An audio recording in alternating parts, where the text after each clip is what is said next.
Hi friends, Ambrosia Carey here, partnered with Olivia Garden. Today I'm going to be showing you 3 ways to style one set of bangs, and we're going to be using the SilkCut Pros for this demo. So the reason why I'm using SilkCut Pros, these are 6.5-inch shears. I'm using longer shears because I'm going to be using the inside of the scissor to cut a majority of the bang. But I'm going to show you kind of a disconnected fringe. So we're going to go for inside, which is disconnected. The exterior is going to be a curtain fringe, and then we're going to go into 3 different ways that you can style it. So you can see that I've pre-sectioned my doll head ahead of time, and I'm really kind of going right where the comb wants to lift off the head. So that is my starting point, and everything is going diagonal to the outside of the recession line. Every single person has a recession line, including this doll head. So we want to pre-section starting here. Now we're going to go for the inside. So what you can do is take your comb against the forehead, and right where that takes off, just behind that comb, that you know that that's where the disconnection is going to happen. So right through here is where I'm going to create a tiny interior fringe. So I'm going to take all the rest of this for now and just pre-section it out of the way, and I'm really going to be focusing on this interior portion.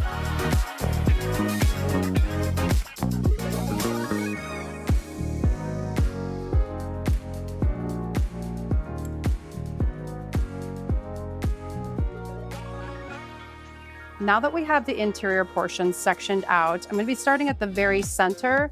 I'm going to be aiming for the center between the eyebrows, and I'm really kind of going for that bridge because this will jump up when it's dry. And I want these fringy bits to be light and airy, so I don't want them to fall too heavy. So what that means is I'm going to actually hold the base of it, and I'm going to use the tip of my shears internally, and I'm going to go in with point cutting that interior first, almost creating like a dotted line, just like that. I'm going to re-grab the hair now, and I'm going to actually use that as my guide now. So I'm going to bring this straight down. I see those interior pieces popping out, and I'm just going slightly below those, point cutting with the very tips of my SilkCut Pros.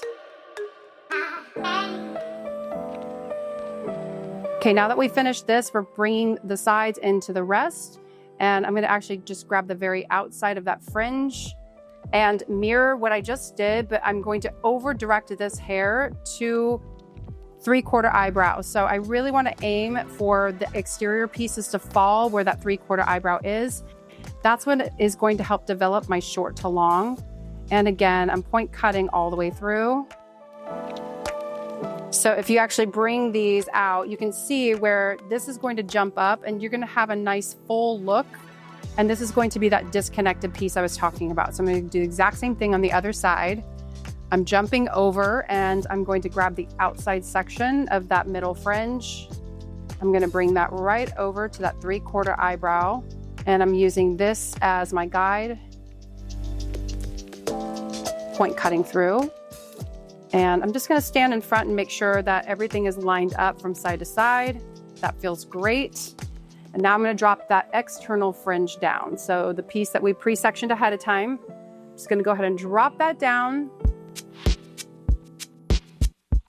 This is where the organic process comes in. I'm actually going to take this hair and I'm going to push it up and forward, and right where it wants to split, I'm going to let that be my organic piece. So I'll start out with this piece first, and then we'll do the exact same thing on the other side.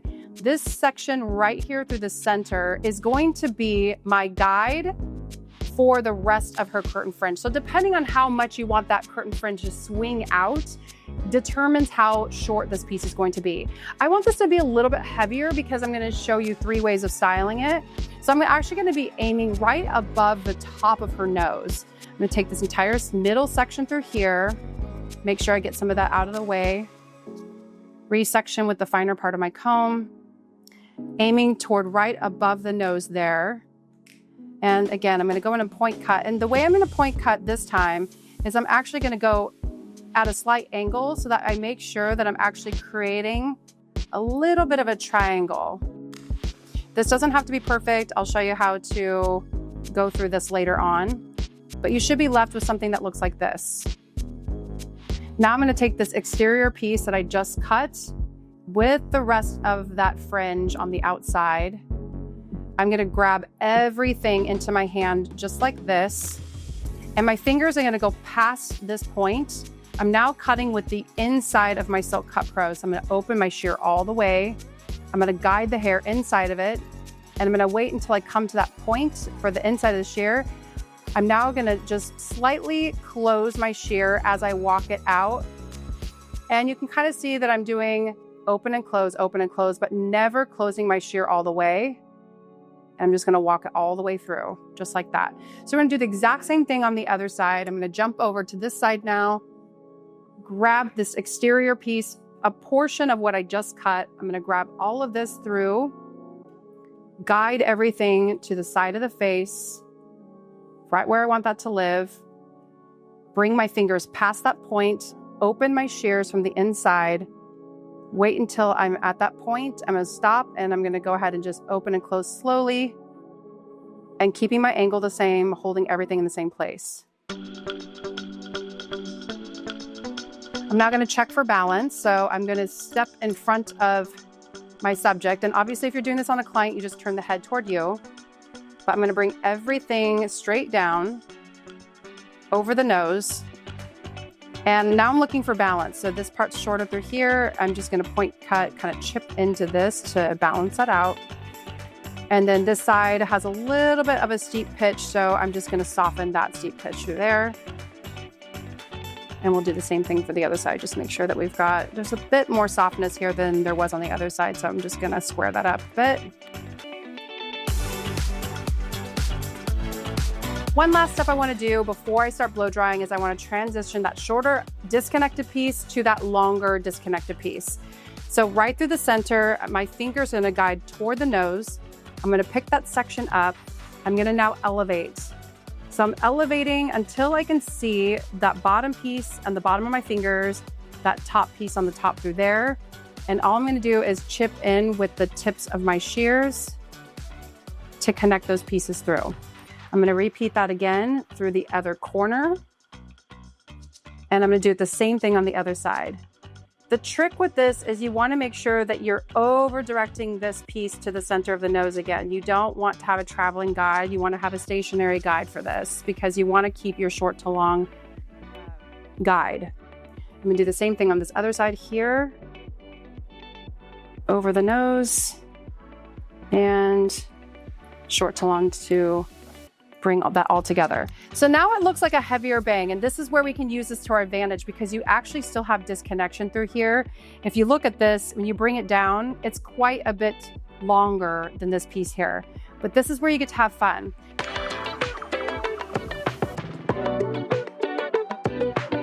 I'm gonna start my round brushing with the EcoHair brush, and the blow dryer I'm gonna use today is the SuperHP Dryer by Olivia. This weighs about a pound, so it really helps with maneuvering. And I also like to hold it from the base here when I'm trying to get in those hard to reach places. So before I turn the blow dryer on, I'm just gonna show you really quickly what my goal is. I'm going toward the center here, and I'm gonna drop the EcoBrush inside. The reason why I'm using this brush is because it has more spacing between the vented bristles, and then it has boar bristles at the very base, which helps with really grabbing those finer hairs and smoothing them out. So I'm gonna grab this entire middle section here. I'm gonna bring everything straight up as I dry until I get about 75% dry, and then I'm gonna drop the hair in and I'm gonna go straight down. Once I finish that, I'm gonna take this top section and do the same thing. Straight up and then drop it down. On the outside, I'm gonna take these pieces in the corners and I'm gonna drop my section down and I'm gonna bring everything straight in toward the nose. Drop that down, take that top section, everything goes straight up and then down into the nose, and the exact same thing on the other side. So let's get started.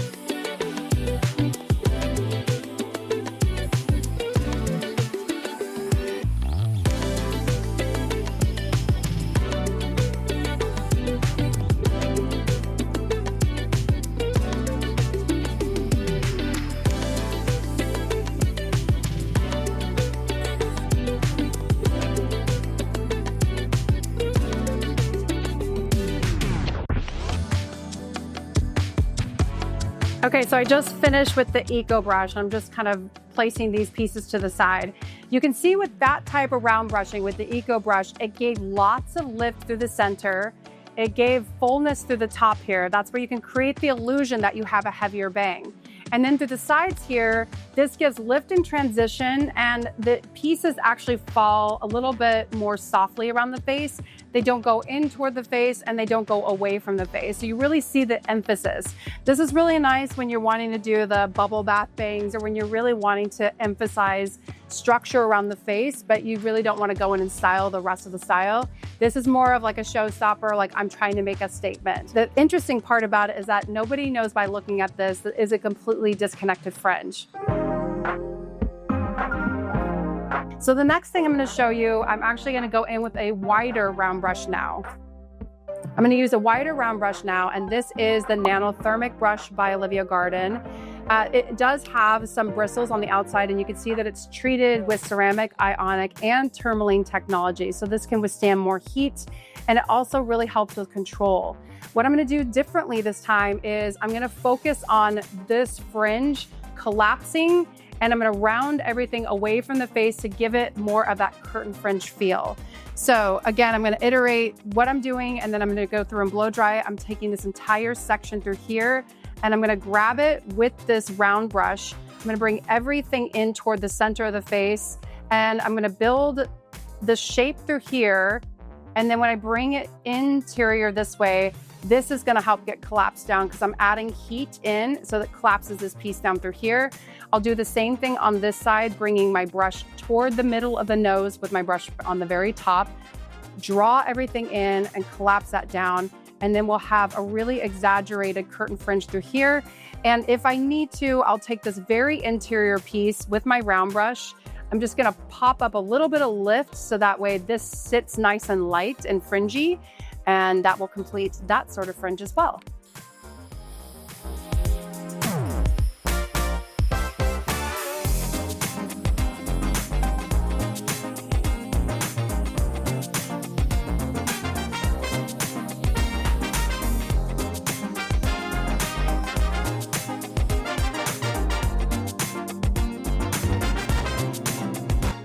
Okay, so you can see with this fringe, this is more of the Brigitte Bardot inspired bang where this collapses inward and it creates that shaping through the outside. So that's where you get kind of that petaling that you're looking for when you're going for that type of bang. The interior fringe is still nice and light and airy, and this is where you can actually use your hairspray and kind of disperse that around. And also you could kind of notice that I went in a secondary time and gave a tiny bit more lift by collapsing everything in the middle. So by bringing this over directed and forward, and I actually round brush, I take that round brush and I over emphasize. So the more I bring it the other direction, the more curve and collapse it'll give through here. So that's a nice little hot tip for you when you're looking for that in the future. The last and final piece I'm gonna do for my blow dry, this will require me to wet the fringe just a little bit because it's so dry right now, but I'm gonna go in with the Square Shaper. This one is one of my absolute favorite brushes by Olivia Garden. It has the same qualities as the other NanoThermic brush, but as you can see, it comes square in shape. What I like about this is when I really want to place emphasis on a style, I can get more emphasis on it because that round is such a strong corner.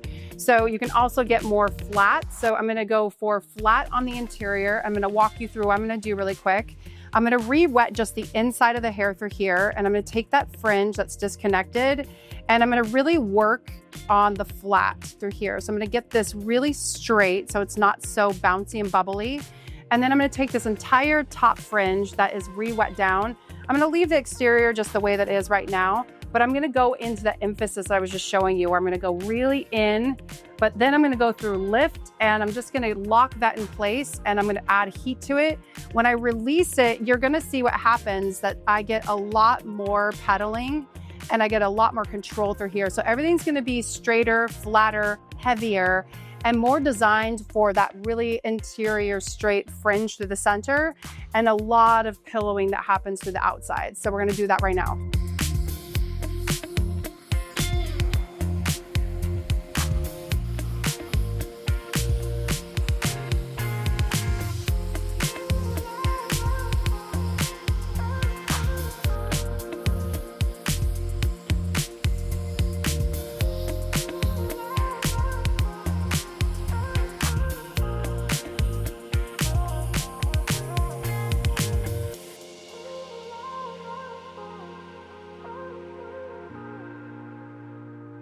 So you can see the difference between this, and of course I haven't added any product in, but if I wanted to, I could really go in and kind of define those little fringy bits, and it just makes it lighter and airier. You can see through the fringe. This really helps on somebody that you're cutting bangs on that doesn't have a really prominent forehead, or you actually want to see through the forehead, so that way it doesn't feel like such a heavy bang sitting on the eyebrow. You want to see those eyebrows too. And then with over directing using that square shaper, I brought more height through the top, and I really emphasize that curtain fringe. And this is kind of what a lot of people are asking for these days. It gives it the appearance, that's what they call the bottleneck fringe.